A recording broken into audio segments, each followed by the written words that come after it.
자, 이번 시간에는 전문가의 사불식으로 가봅시다. 1970년대입니다. 1970년대는 우리나라에서 산업화가 일어나지. 산업화가 일어나는 과정에서 뭐 돈을 번 사람도 있지만은 상당히 많은 노동자들이 현장에서 상당히 어떤 이 값싼 노동력으로 이 고생을 하잖아요, 그지?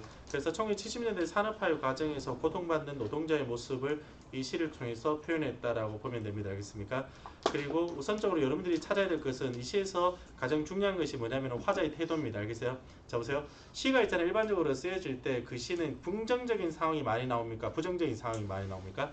부정적인 상황이 많이 나오지. 부정적인 상황을 어떻게 화자가 대응하느냐, 그 대응 방식을 찾아내야 됩니다. 어떤 화자 같은 경우는 그것을 이겨내기 위해서 의지적이고 극복하는 태도가 나오겠지. 대표적으로 이육사 같은 시들은 저항적으로 의지가 나타나잖아, 그지?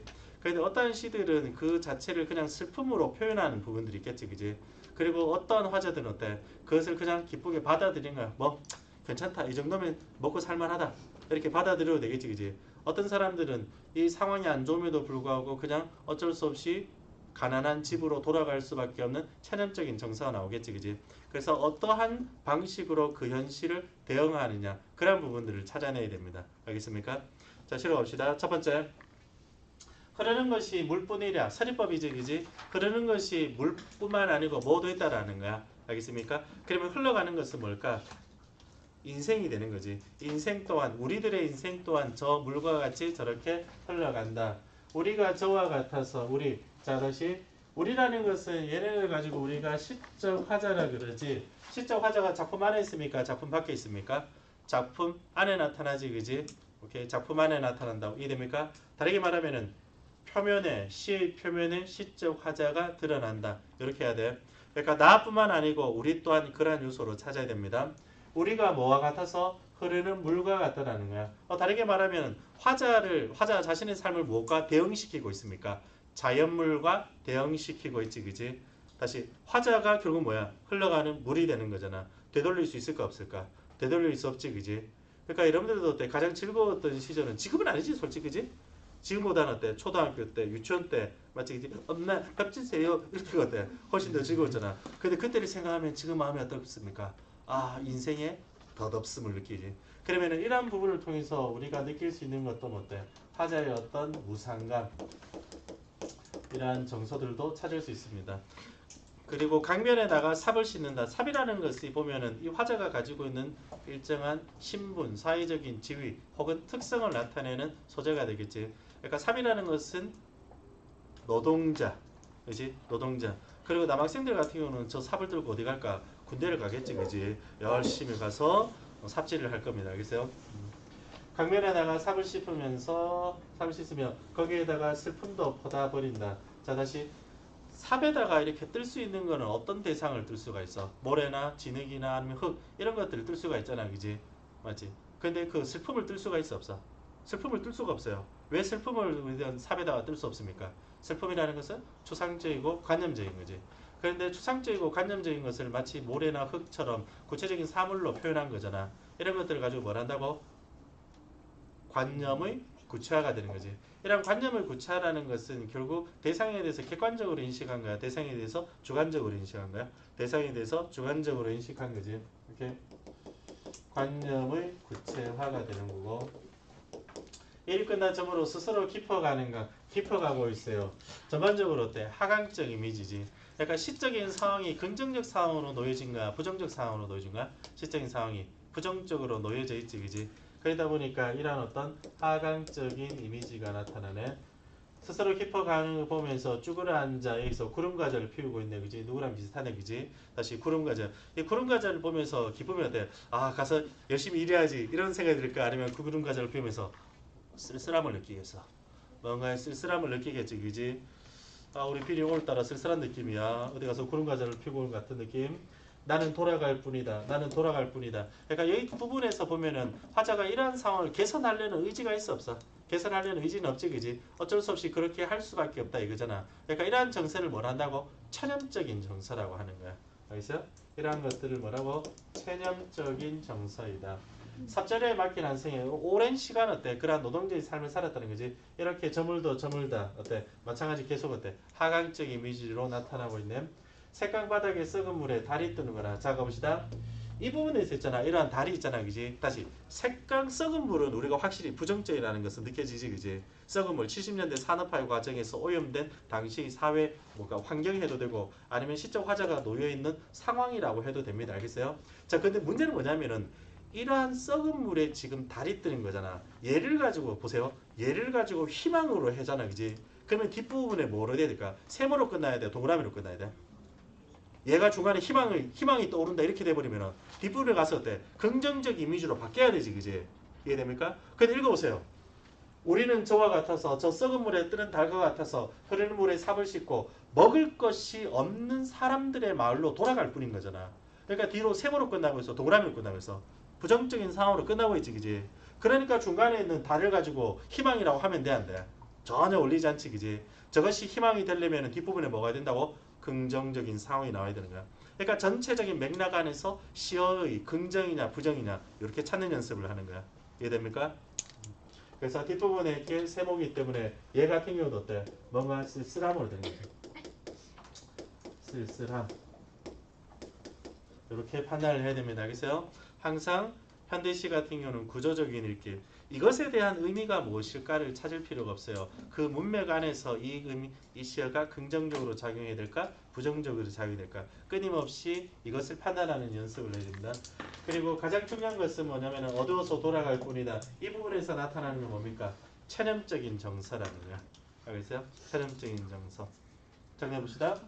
1970년대 산업화의 과정을 통해서 산업화의 과정을 일하는 어떤 노동자의 모습을 찾아내고 그리고 그 노동자의 모습을 강의라는 소재와 일치시켜서 시로 표현하고 있습니다.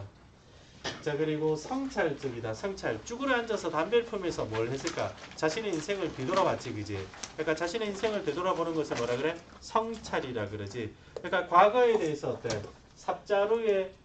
삽자루에 맡긴 한 생애에 대해서 되돌아봤잖아. 성찰이고 회고적이고 연의 구분이었고 구체적인 삶의 경험 어디에서 삽자루라는 소재를 통해서 노동자의 삶이 구체적으로 드러났잖아. 그지? 우리는 이미 어때? 그러한 어떤 소재를 통해서 이 화자는 어떠한 모습이다라는 것을 어느 정도 유추할 수 있잖아.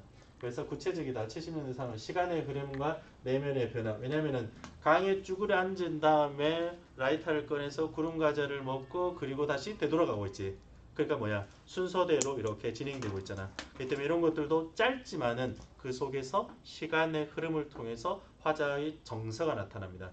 자, 근데 문제는 뭐냐면 화자의 내면 변화에 따라서 시상을 전개시킨다. 이 부분이 조금 이상한 데 있잖아. 내면 변화가 되려면 뭐가 돼야 됩니까? 세모에서 동그라미나 동그라미에서 세모에 되지. 그지? 근데 얘는 처음부터 어때? 차점적인 정서로 나타났지. 그지? 그래서 이 부분은 내면의 변화보다는 뭐 내면의 변화 틀린 건 아니야. 처음에는 이랬대. 처음에는 쭈그란지 뭔가 좀 성찰하다가 나중에는 어떻게 보면 더 체념적으로 되지. 약간의 미세한 어떤 심리적인 차이가 있을 수는 있지만 이런 그렇게까지 우리가 찾을 필요 없어요. 그러니까 어떤 내면적인 변화 이러면 어떠냐면은 이거 완전히 동그라미로 세모나 혹은 세모에서 동그라미나 이렇게 완전히 전환되거나 아니면 뒤로 갈수록 심리가 더 커지는 거 이런 것들이 이제 변화가 돼야 돼. 오케이?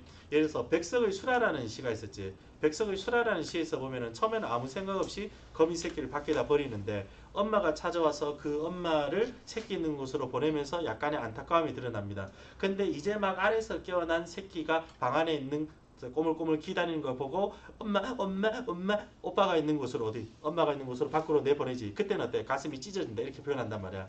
이런 것들이 어때? 그냥 아무 생각 없다가 부정적 이렇게 나가는 것만 심리 변화로 찾으면 돼. 알겠어요? 자, 첫 번째 봅시다. 이 시는 작품의 배경과 화자의 삶을 배경시키고 있다. 맞습니까? 썩은 강이 공간적 배경이었지. 그지? 그렇기 때문에 배경이 화자의 삶과 서로 유사한 의미를 가지고 있었지. 자, 두 번째. 이 시는 자연물을 통해서 화자의 삶을 성찰하고 있다. 자연물을 통해서 자연물을 통해서 어떤 성찰하고 있다. 이게 맞으려면 어떻게 되냐면은 이 자연물이 어떤 자연물을 보면서 그 자연물 자체가 자신의 삶의 의미를 형상화한 부분으로 나와야 돼. 예를 들면은 이것은 하나의 타켓이 되는 자연물이 나와야 돼. 예를 들면 처음부터 있잖아. 강을 가지고 화자가 뭔가에 대해서 이야기한다면은 이 시어처럼 자연물을 통해서 화자의 삶의 의미를 성찰한다. 이렇게 되는데 근데 화자가 자신의 인생을 자연물에 대응시키는 거는 사실은 앞부분에 밖에 없었지 그지? 앞부분에서 우리가 흘러가는 물과 같다라는 부분이 부분적으로만 나왔기 때문에 자연물을 통해서 삶의 의미를 성찰한다. 이거는 어쨌든 맞다고 할 수도 있지만 이건 세모 알지? 세모가 됩니다. 그러니까 아마 그 답제에서는 X로 돼 있을 텐데 알지?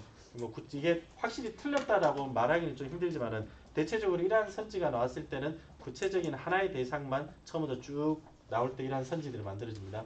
이 시는 부정적인 삶의 환경이 시 창작에 비었다. 맞지 그지? 1970년대 산업화 과정에서 고통받는 노동자의 모습이 이 시의 창작을 하게 된 배경이 되지. 시를 절제되고 차분한 목소리로 되어 있다. 자, 여러분들 보세요. 화자는 있잖아. 자신의 정서를 좀 표출을 했어. 아니면 억제를 했어. 한번 표출을 한 거야. 억제를 한 거야. 여기서 같아서 씻어 버린다. 자, 요 첫 번째 문장은 어때? 첫 번째 문장은 여기서는 그냥 객관적인 소설이지. 저는 뭐뭐뿐이다. 여기서는 약간 노출이 됐네. 삽자리에 맡긴 생각 이렇게 가는구나. 가는구나. 이렇게 되지. 가는구나. 여기서는 영탄법이지. 감탄물이니까. 근데 우리는 돌아갈 뿐이다. 예를 들어서 얘가 있잖아. 시를 읽을 때 우리가 격정적으로 목소리를 높여가지고 그러는 것이 울 뿐이냐. 우리가 저와 같았어. 이런 식으로 오도방정 떨면서 읽어야 돼. 아니면은 그러는 것이 울 뿐이냐. 우리가 저와 같았어. 이렇게 좀 차분하게 읽어야 돼. 차분하게 읽어야 되지, 그지? 그러니까 왜냐면은 이 시 자체가 감정을 어느 정도 억제해서 썼기 때문인 거지. 자, 뒤로 봅시다. 그렇기 때문에 여기서 시에서는 절제되고 차분한 목소리로 이야기한다 라고 하는 것이 맞는 부분이 되는 거지. 오케이. 어로 갑니다. 이 시는 고도의 상징과 비유를 통해서 주제를 해보세요. 고도의 상징과 비유 이렇게 되잖아, 그지? 그러면 뭐냐면은 어떤 상징적인 시어가 시에서 나왔을 때 그 시의 의미를 우리가 그냥 읽었을 때 무슨 의미인지 전혀 모르는 상태. 그런 거를 우리가 고도의 상징이라 그래. 우리는 근데 이 시에서 보면은 색깔 썩은 물이나 달이나 이런 것들 어느 정도 캐치할 수 있잖아, 그지? 그러면 고등학생들이 어느 정도 유추할 수 있는 어떤 의미라면은 이런 것들은 고도의 상징이라고 보면 안 됩니다. 알겠어요? 고도의 상징이라는 것은 한 번 읽어도 이해가 안 되고 두 번 읽어도 이 시의 의미가 모를 때 그때를 고도의 상징이라고 하는 거야. 오케이? 얘는 틀렸고 오늘 반복되는 거지, 그지? 맞다고 하면 되고 공간의 이동이었습니까? 시간의 이동이었습니까? 시간의 이동이었지, 그지? 그리고 작품 속에서 스스로 깊어가는 강의라는 걸 나타내는 건 뭡니까? 노동자의 쓸쓸하고 힘겨운 삶이었지, 그지? 노동자의 삶이었습니다. 작품 속에서 색깔 썩은 물은 무엇을 표현합니까? 자, 인사적으로는 뭘 나타낼까? 산업화의 어떤 환경 오염으로 해석을 할 수 있겠지, 그지? 환경이 오염됐다는 것을 나타낼 수도 있지만은 또 다르게는 어때? 그러한 산업화의 과정에서 고통받는 노동자의 삶 또한 어때? 색강 썩은 물로 할 수 있겠지, 그지? 그래서 노동자의 삶 또한 어때? 삶 또한 이러한 어떤 썩은 물로 비유를 할 수 있다라는 거야. 됩니까? 산업화의 과정에 대해서 긍정이야, 부정이야? 부정적이지. 그리고 당시의 사회를 이러한 시를 통해서 비판하고 있잖아. 그렇기 때문에 이러한 것들을 우리가 참여시 경향이라고 합니다. 알겠어요? 참여시 경향이고 그리고 상당히 중요한 건 뭐냐면은 어떤 사회적인 비판의 의도를 가지고 있지만은 시에서 표현할 때 그것을 감정적이고 격정적으로 비판하기보다는 어때? 굉장히 차분한 어투로 말을 하고 있다는 것이 이 시가 가지고 있는 특징이라고 보면 되는 거야. 그리고 제일 마지막에 부정적인 상황을 어떻게 하고 있습니까? 마지막에 체념적인 정서로 나타내고 있다는 거지. 오케이? 그러니까 하나를 콕 찍으라 그러면 쌤은 체념적인 정서 이걸 찍을 것 같아요. 이해됩니까? 부정적인 상황을 화자가 어떠한 방식으로 대응하느냐. 이해됩니까? 그걸 가지고 대응 방식 그런 부분들이 시험에서 자주 나오기 때문에 그런 부분을 조금 유의해서 보기 바랍니다.